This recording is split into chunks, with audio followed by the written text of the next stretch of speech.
E aqui em Barcelona, diretamente da grande final da America's Cup, a gente teve uma grande virada em como as coisas estavam andando.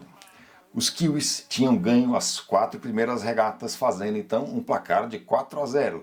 E a grande pergunta que ficava era o que viria pela frente. E resulta que foi um grande dia para os ingleses, que ganharam as 2 regatas e mudaram agora o placar para 4-2. Mas para mim foi uma pena que na primeira regata do dia não foram bem os ingleses que ganharam, mas os kiwis que perderam. E ainda por cima eu achei que os ingleses deram uma mega mancada e foram super antidesportivos com os kiwis. Com o resultado, é claro que os ingleses tinham muito que comemorar e eles próprios ainda confessaram que foi um grande alívio. E inclusive também foi o primeiro ponto que uma equipe inglesa ganhou nas finais da America's Cup em 90 anos de história. Vamos ver então os momentos decisivos para esses 2 pontos dos ingleses. Esse vídeo tem o patrocínio de Silvério Staleiro, o seu barco em boas mãos, e Projet, navegue com estilo e segurança. O dia tinha condições muito complicadas porque o vento era fraco e o estado de mar era um tanto picado. Com pouco vento, os barcos têm pouca potência para enfrentar as ondas e um erro pode ser fatal, justamente como veio acontecer. Lembra que eu falei no vídeo passado que escolher as velas certas para aquele período da regata é uma tarefa de comer o fígado? Então, embora nas imagens não mostre, um dos técnicos dos ingleses falou que na metade do aquecimento os kiwis decidiram fazer uma troca de vela mestra. Eles iniciaram o aquecimento com a vela média e decidiram então trocar para a vela grande, o que é uma decisão ousada, já que tudo tem que ser feito de uma maneira muito rápida. Acertar a vela é fundamental, mas ainda mais nesse dia de vento fraco, com o mar grande, porque você pode então errar com a altura dos folhos na água, porque numa vacilada, em uma crista ou num cavado de onda, o folho pode acabar cortando fora da água, você perde sustentação e está na roça. E quem viu a primeira regata já sabe que tudo isso que eu estou falando agora é para explicar por que os kiwis se deram tão mal. Se você sonha em ter o seu próprio barco e quer que ele seja exatamente como você sempre sonhou, você precisa conhecer o Silvério Staleiro. Eles transformam esse seu sonho em realidade, com a personalização que você merece, respeitando o seu tempo e o seu dinheiro. Entre em contato com eles, que eu tenho certeza que você vai ser muito bem atendido. O contato está na descrição do vídeo aqui abaixo e também fixado no primeiro comentário. Race number 5 of the match, let's go! Dancinha do acasalamento. Kiwis se aproximam a uma velocidade mais baixa que os Brits, e os Brits vêm para cruzar pela popa. Os kiwis decidem dar um jibe a 26 nós de velocidade e acabam saindo dos folhos. Os Brits seguem até a borda esquerda e voltam. E aqui vem a parte para mim que me pareceu super antidesportista. Logo que isso acontece, o Glenn Ashby, que é comentarista, já canta a bola. The British will make sure they sail right in front of Emirates Team New Zealand and actually make sure that their wing wash makes it difficult for the Kiwis to get going as well. Os Brits vão fazer questão de passar bem na frente dos Kiwis para jogar ar turbulento e dificultar que os Kiwis prossigam. Quando o cronômetro bate 0, os Brits estão longe ainda de passar a linha de largada.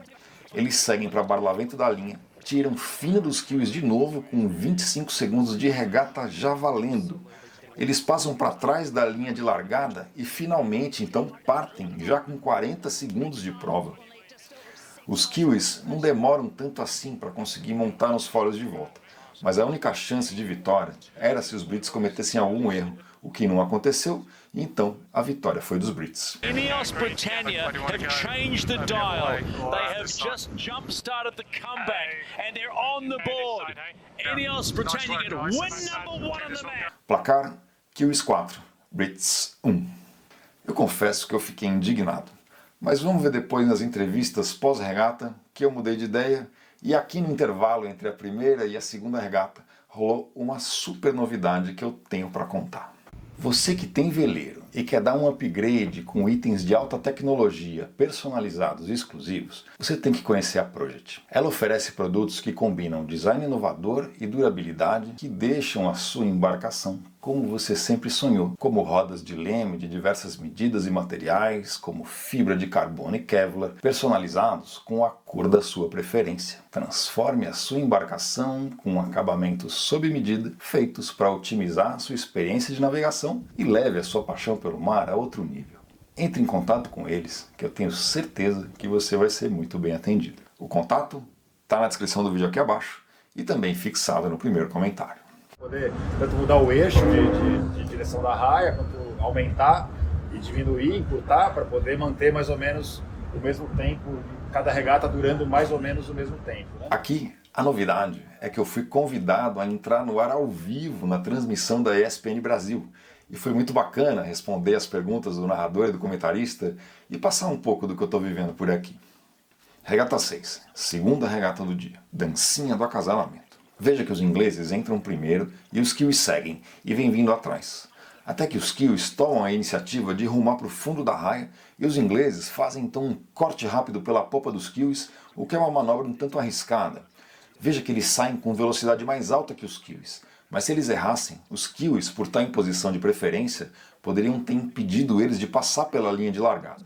No final, os kiwis decidem manobrar para partir em bordos opostos, mas isso se mostra uma decisão fatal, porque eles largam 9 nós mais lentos que os ingleses e nunca mais se recuperam. For Ineos Britannia, on day 4, they are 2 from 2, and it's 4-2. You heard it. Placar, Kiwis 4, Brits 2. E olha que curioso agora. O dia anterior tinha sido sem regata e o mar estava grande. Os ingleses então aproveitaram para praticar e os kiwis passaram o dia em terra. Então, a pergunta que fica é se os kiwis vacilaram.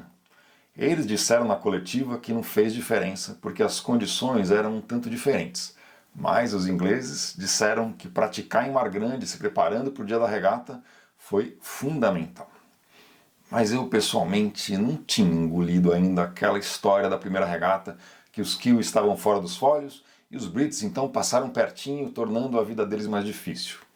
Para mim, olhando de fora, a impressão que dava era que você passar pertinho assim para atrapalhar um oponente se recuperando é igual numa luta de boxe, um dos oponentes escorrega, cai e o outro pega e coloca umas cascas de banana em volta para dificultar ele a se levantar de novo. Mas olha que curioso.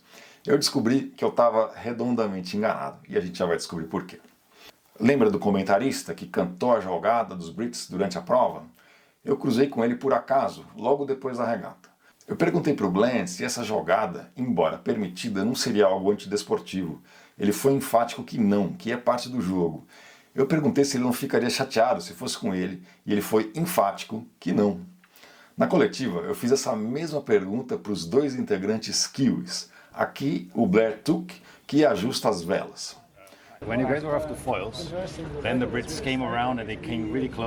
Quando vocês saíram dos folhos, os Brits deram a volta e passaram super perto de vocês. E na TV, o Glenn Ashby disse que isso era para deixar o ar turbulento e dificultar a vida de vocês no retorno.